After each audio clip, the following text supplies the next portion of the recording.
Welcome to today's video, in which we will delve into the fascinating world of aminoglycosides from their mechanism of action to their diverse range of applications in the medicine. So, aminoglycosides, it is a class of antibiotics which is known for their effectiveness since 1940. So, streptomycin was the first drug that was introduced in the market among this class. It was discovered in 1943 and it was a breakthrough drug in the treatment of TB. So over the years, other aminoglycosides like gentamicin, tobramycin, amikacin, they were developed and introduced, expanding their use in treating a wide range of infections. So let's start with the chemistry of the aminoglycosides. So chemically, these are amino sugars, which means that they have a sugar moiety which is linked to an amino group, and these amino sugars, they are attached to the amino sugars by the glycosidic bonds. So this is a very simple explanation of their chemistry. So these are basically amino sugars, which means that they have an amino group. So these are polar compounds. They're very readily soluble in water. However, for their systemic effects, they have to be administered in IM or IV formulations because they're very poorly absorbed from the GIT, from the gastrointestinal tract. They also have applications in the local and topical formulations, but for the systemic effects, we have to give them in the IV or IM formulations. So this was a little bit about the chemistry of these drugs. Now we will move towards the mechanism of action of these drugs. So aminoglycosides, they are bactericidal inhibitors of protein synthesis. So it's a common concept that the drugs which inhibit protein synthesis, they are usually bacteriostatic, but aminoglycosides, they are unique in this characteristic that they have a bactericidal effect on the bacteria, which means that they kill the bacteria by inhibiting the synthesis of proteins that are essential for the life of bacteria. So the mechanism by which they inhibit the proteins, it involves, it's not very complex. They enter the cell wall of bacteria by the channels which are called as porins. So these are the porins. We have this drug. It could be any aminoglycoside, could be gentamicin or amikacin. Now this drug, it enters the cell wall through the porin. Now it's inside the cell. Now, if we recall the mechanism of protein synthesis, there are two major steps. Number one is the transcription, in which the messenger RNA is basically coded with the information, and second process is, or the second step is translation. So these are the two steps that are involved in the protein synthesis. Now, the aminoglycosides, they will act or they affect at this stage in which there is the process of translation. So in the translation process, what actually happens is that the messenger RNA, this is messenger RNA, it comes to the ribosome. The ribosome, it has two major units. It has a big unit which is called as 30S subunit and another unit which is 50S. Now what happens at this messenger RNA, it usually comes, interacts with this ribosome and produce the proteins that are responsible for the maintenance or sustenance of life in the bacteria. Now what this drug does is that gentamicin, amikacin or any aminoglycoside, it will enter the cell, it will bind to this 30S subunit and it will prevent the synthesis of all these proteins. Now, it can interfere with the protein synthesis by three major mechanisms. Number one is that they will block the formation of the initiation complex. So there will be no initiation complex. So this initiation complex is basically the complex that initiates the process of protein synthesis. So aminoglycosides, they will interact with this ribosome and they will not let messenger RNA interact with it, and there will be no initiation complex. Second thing that these aminoglycosides do is that they cause misreading of messenger RNA, which means that by any chance, if this messenger RNA it get attached to the ribosome, there will be misreading of messenger RNA, and when there will be misreading of messenger RNA, there will be formation of non-functional proteins, which are basically not required by the bacteria. So in any case, we're not getting the right proteins for bacteria. The third process is that it inhibits the translocation, which means that if the bacteria anyhow makes the proteins, it will inhibit the translocation of these proteins to the location or the site where it is needed. So this is how the aminoglycosides, they are going to block the process of protein synthesis. So there will be no proteins in the bacteria for the sustenance of its life, and this is how the bacteria actually dies. So here the bacteria die and we cure the disease.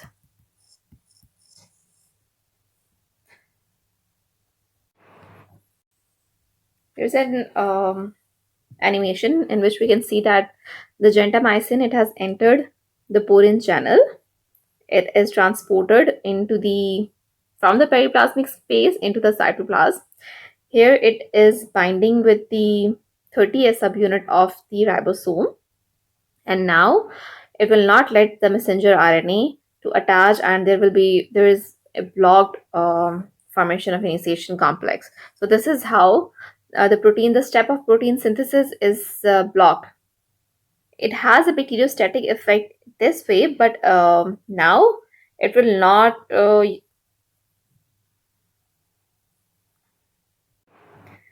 allow the gentamicin, it will not allow the messenger RNA to form a chain and to protein to form the proteins that are needed for the bacterial life. So it blocks the further translation. So this is how it has. So now that we have understood the mechanism by which the aminoglycoside work, we will talk about the pharmacokinetics of these drugs. So when we were discussing the chemistry of these drugs, we discussed that these are polar compounds. They're not absorbed by the gastrointestinal tract. Very poor absorption. So they has to be given in the IV or IM formulation. They also have some topical and local effects. At gentamicin or amikacin, they're also available in the drop formulations in order to treat otitis or conjunctivitis. So they have topical applications as well. So they have very limited tissue penetration, and they do not readily cross the blood-brain barrier, except in the situations in which the meninges are explained. So um, they have some penetration in the brain in those conditions. The glomerular filtration is a major mode of excretion of these drugs, which means that they are excreted by the kidneys by glomerular filtration, by the GF. So excretion of aminoglycosides, it is basically directly proportional to the creatinine clearance. So with normal renal function, the elimination half-life of most of the aminoglycosides is around 3 to 4 hours, but it is very drastically prolonged in the situation where there is renal failure. So we have to be very careful with the doses of aminoglycosides in patients who have renal failure. Dosage adjustments, they must be made in renal insufficiency to prevent any sort of toxic accumulation. Monitoring of the plasma levels of aminoglycosides is also important for the safe and effective dosage selection and adjustment. So therapeutic drug monitoring or TDM, it is also carried out for all the aminoglycosides which are given in systemic formulations. So this was a little bit about the it was a general pharmacokinetics for all the aminoglycosides, that they has to be administered for the systemic application. They have to be administered by IV or IM routes. They also have topical and local application. They're available in the form of drops or local application. They do not have a very good tissue penetration, and also they do not cross blood brain barrier very readily. The excretion is by the glomerular filtration, and the dose must be adjusted when we are treating the patients with renal failure. So, this was all about the pharmacokinetics. Now, we will move towards the uses of these drugs. They have a wide variety of uses, and you can see that they are used for the treatment. We'll start with the lung. They are used for the treatment of in the chest. They're used in the treatment of pneumonias, variety of many pneumonias caused by gram positive and gram negative bacteria. They're used for the treatment of endocarditis, which is the infection of the heart. They are used in the treatment of bacteremia, which is basically bacteria in the bloodstream, but they're not active against anaerobes. They're also used in the treatment of skin infections. So the topical preparations can also be used. They're very essential for the treatment of UTIs, and they can be used as a lone drug for the treatment of urinary tract infections. So these are the major uses in which we use the aminoglycosides. We use them for pneumonia in the lungs. We use in the heart for the treatment of endocarditis, in the bloodstream infections,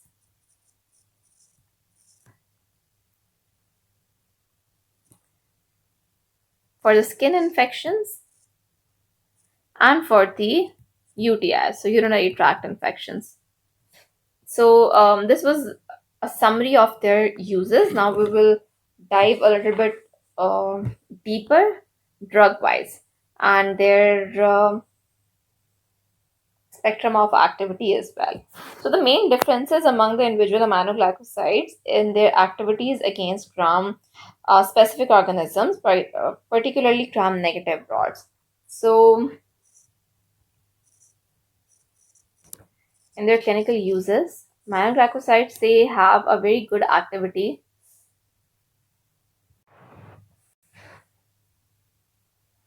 against gram negative rods.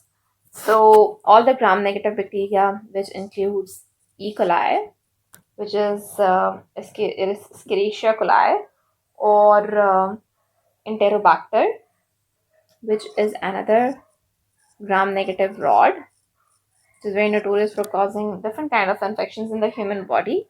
Klebsiella, which causes a lot of pneumonias. Proteus, Providentia.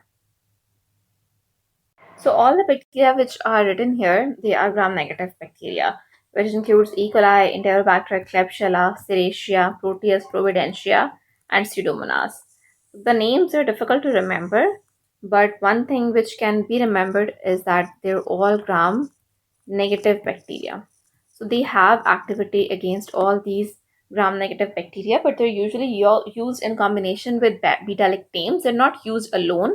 They're used in combination with any beta-lactam. So as we know that beta-lactam antibiotics, they are cell wall inhibitors. So what they do is that they inhibit the formation of cell wall, and this is how they facilitate the entry of aminoglycosides into the cell. So this is why they are used in combination with the beta-lactam antibiotics for the treatment of all these gram-negative bacteria. So we have these three H. influenza, Moraxella, Shigella. All these are also gram-negative rods. Aminoglycosides, they have activity against these organisms as well, but they're not drug of choice for infections caused by these organisms. Now, this was all about the gram negative bacteria. They also have activity against gram positive bacteria. So, there are certain gram positive bacteria, which includes Enterococcus and so the gram positive cocci, which includes streptococci and enterococci.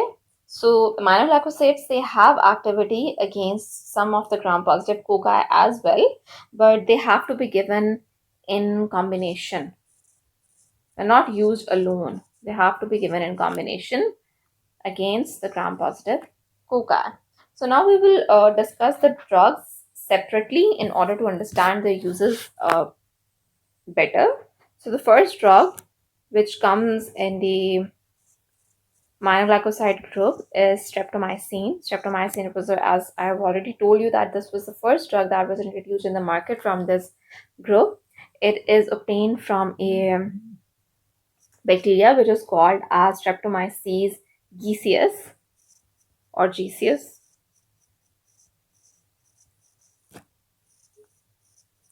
So this is the bacteria from which the drug is isolated, and it was the first drug. It still has a clinical use for the treatment of TB, but it is not a first line drug. It is a second line choice. TB is caused by Mycobacterium tuberculosis, which is basically an acid-fast bacteria. So it is a second line choice or second line drug in the treatment of TB, because we have more options which are more convenient to be taken in TB. So this is a second line drug. It is used in the dose of 0.5 to 1 gram per day, and it is given IV or IM. It cannot be given oral, and also it is used in combination with other drugs. It is never used alone in the treatment of TB, because if we use it alone, there will be production of more resistant genes. So the first use is TB. There are some other non-TB conditions in which it is also used. It is used in the treatment of plague, which is caused by a bacteria known as Yersinia pestis. It is used in the treatment of tularemia, which is another bacterial disease, and brucellosis, which is caused by brucella. So all these diseases, the plague is caused by Yersinia, tularemia is caused by a bacteria called as Francisella tularensis, and brucellosis is caused by brucella. So in all these conditions, we use streptomycin. The third use is endocarditis, which is caused by enterococcus, which is a gram-positive cocci, and streptococcus viridans. So both of these are GPCs, gram-positive cocci, gram-positive bacteria. So endocarditis caused by these organisms can be treated very effectively with streptomycin, but it has to be used in combination. So these are the uses of streptomycin. It also has some adverse effect, as it can cause fever or skin rashes. So it can cause fever, skin rashes. It can cause pain at the injection site, and the most important adverse effect of streptomycin is vestibular dysfunction, that it affects the vestibular function, and it can cause the vertigo or loss of balance, and this effect is basically irreversible. So we have to be very careful in giving this drug, and it is a second line drug on all these indications as well. So we do not use it as a first line drug because of all these kind of adverse effects. Now, one thing that has to be remembered, that needs to be remembered with this drug, it is that this drug and all the aminoglycosides, that they are contraindicated in pregnancy. So you should never give aminoglycosides to a pregnant woman, because they can cause ototoxicity in the newborn, as well as they have a tendency to cross the placenta and reach the fetus in the pregnant woman. Let's move on towards the other drug, which is called as gentamicin. This is the second drug. Gentamicin, it is also obtained from a bacterial source. It has a gram-positive and gram-negative coverage, which means that it is active against gram-positive bacteria as well as gram-negative bacteria.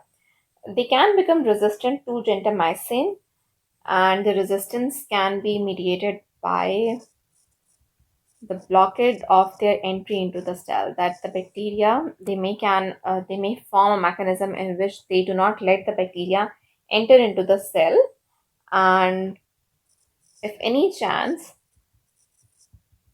the bacteria does get enter into the cell, they also have a plasmid encoded aminoglycoside enzymes which basically metabolizes the aminoglycosides into inactive compounds. So they can also form these plasmid coated enzymes, and this is how these bacteria, they can become resistant to gentamicin as well. So now we have to be we usually give them in a combination in order to prevent this resistance. Now the uses of gentamicin, they are the clinical uses. They are used in severe infections. They are used for the treatment of sepsis, which is basically a multi-organ failure due to a bloodstream infection. They are used in the treatment of pneumonia. They're also used in the treatment of UTIs. In the UTI, you can give gentamicin or any aminoglycoside as a lone therapy, but in the sepsis and in pneumonia, you have to give them in combination. You cannot give aminoglycosides alone for the treatment of sepsis and pneumonia into any patient.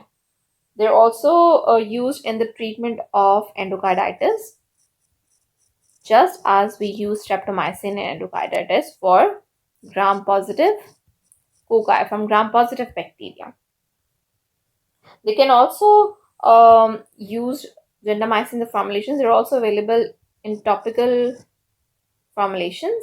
They're used for the treatment of conjunctivitis or otitis, and in the treatment of burns or any infected wounds or any lesions which are infected.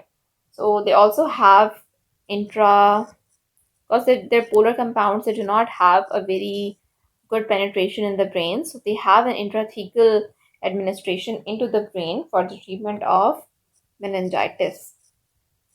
It's not a very common use, but it has been used for the treatment of meningitis. Now it is obsolete because we have more safe options for the treatment of meningitis, so we do not use it now. The adverse effect of gentamicin is that it causes nephrotoxicity and ototoxicity, which is as far we know that a common toxicity that is associated with all the aminoglycosides. The third drug is tobramycin, and the good thing about tobramycin is that it has a similar spectrum to gentamicin. So if you have remembered the effects or the clinical activity of gentamicin, tobramycin has the same antibacterial activity as the gentamicin. The dose of tobramycin is usually 5 to 6 milligram per kg per day. It has to be given in the IM or IV formulation. It is also available in the topical formulation for the treatment of conjunctivitis and otitis. They are now it also has an activity against the gram-positive and gram-negative bacteria, but a gram-positive bacteria, which is Enterococcus faecium, it is resistant to tobramycin. And why I'm telling is because this is something unique about this drug. The rest is same as we studied in the gentamicin. It is also available in the formulation as an inhalational solution, which is used to treat lower respiratory tract infection in the patients with cystic fibrosis. So an inhalational formulation of tobramycin is also available.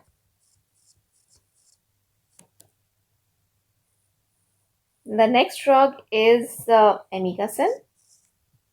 Sorry, it's the fourth drug.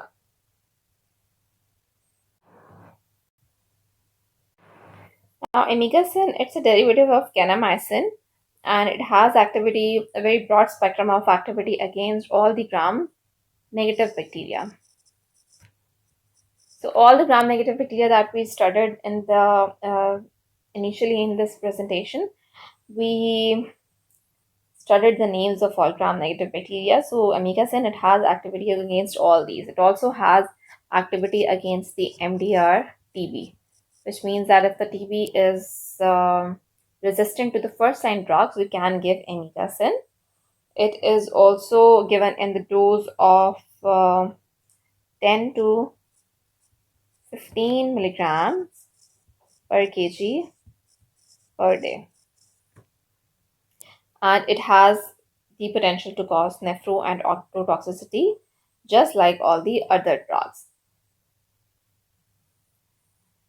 Now we have some other drugs which are neomycin and kanamycin.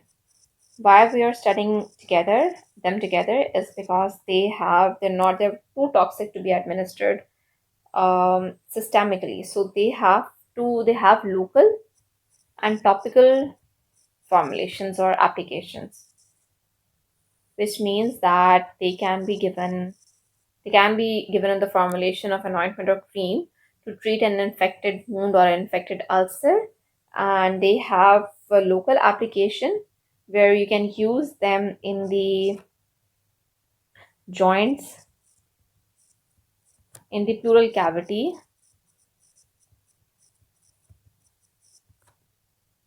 and in the tissue spaces or any abscesses, which means that they have local applications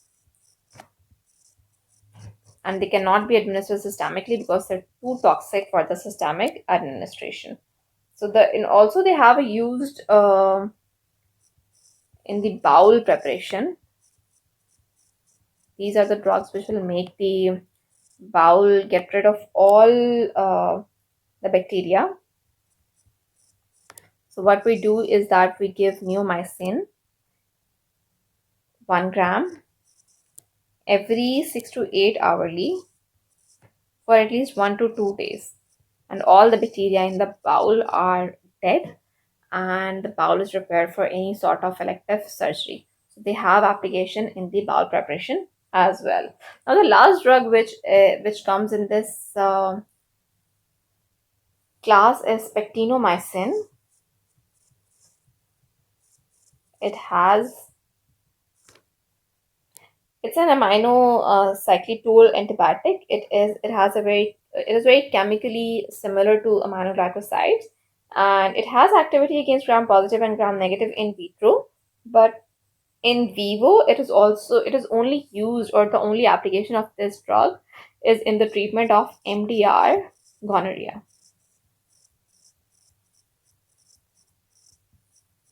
So we give 1 IM injection of 40 milligram per kg of this drug for the patients who have an MDR gonorrhea. So this was all about the uses of these drugs and any specific or unique characteristics of these drugs. Now we will move towards the adverse effect profile of the aminoglycosides, and the two major adverse effects that aminoglycosides are very notorious to cause are oto and nephrotoxicity. So in the adverse effect profile,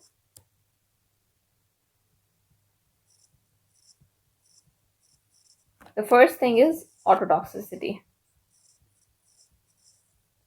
Now, ototoxicity is of two kinds, that either they cause auditory damage or they cause vestibular damage, which means that the patient may have might need a hearing aid, or they might need help with their balance. So this is the two types of ototoxicity.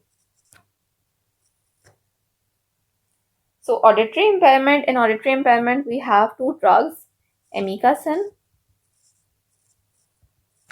and kanamycin. Both these drugs, they're very notorious for causing auditory ototoxicity, and gentamicin and tobramycin. These drugs, they are notorious to cause vestibular toxicity. So if we're having any problem with remembering these effects, we can remember that A for auditory and A for amigacin, and amigacin has a K in it, so amigacin kanamycin. It's just a little trick to remember the adverse effects. So in the vestibular, we have gentamicin, and in the gentamicin, we have T. So T for tobramycin, and this causes the vestibular toxicity. So this is ototoxicity that is caused by these drugs. Now, this it can be further increased by the drugs which cause ototoxicity. For example, we have loop diuretics, includes furosemide or torsemide or ethacrenic acid.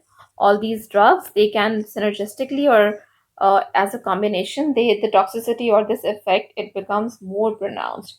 And autotoxicity, it has been reported after fetal exposure. So that is why these drugs, they are contraindicated in the setting of pregnancy.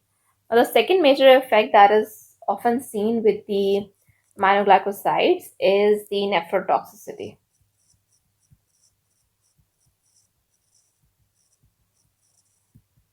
So, the renal toxicity is usually takes the form of acute tubular necrosis, which means it causes ATN. This adverse effect, which is often reversible, is more common in elderly patients than in those concurrently receiving amphotericin B or cephalosporins or any other nephrotoxic drug as well. So, among all the drugs, gentamicin and tobramycin, these are the drugs which causes the most nephrotoxicity among all the other drugs. And what they do is that they cause ATN. However, this is often reversible, and if we recognize the toxicity at an early stage, it's quite reversible. The third, less common side effect is neuromuscular blockade. It is less common, but it can happen, and it's a serious side effect. Now, though rare, it causes a Curie-like block, which may occur at very high doses of aminoglycoside, and it may result in respiratory paralysis as well. It's rare, but it's there. We need to be very careful when giving the aminoglycosides, and it is usually and what we need to do if respiratory paralysis occurs is that we treat the patients with calcium and neostigmine, and give the calcium and neostigmine in order to reverse this adverse effect. However, some patients, they might need ventilatory support. So this is a adverse effect that can happen while using the aminoglycoside, and we need to keep this in mind. So as I've already discussed, some skin reactions with streptomycin, it's very common. So allergic reactions may occur in patients, and contact dermatitis may also occur in person which are handling the drug. So neomycin is the agent which is most likely to cause this drug. So all any handling with neomycin can also cause contact dermatitis. The same is the case with streptomycin. So these were the side effects. We have ototoxicity, nephrotoxicity, neuromuscular blockade, and skin reactions. So we need to remember these side effects while prescribing the aminoglycoside. So this was all about the aminoglycoside. Stay tuned for more videos.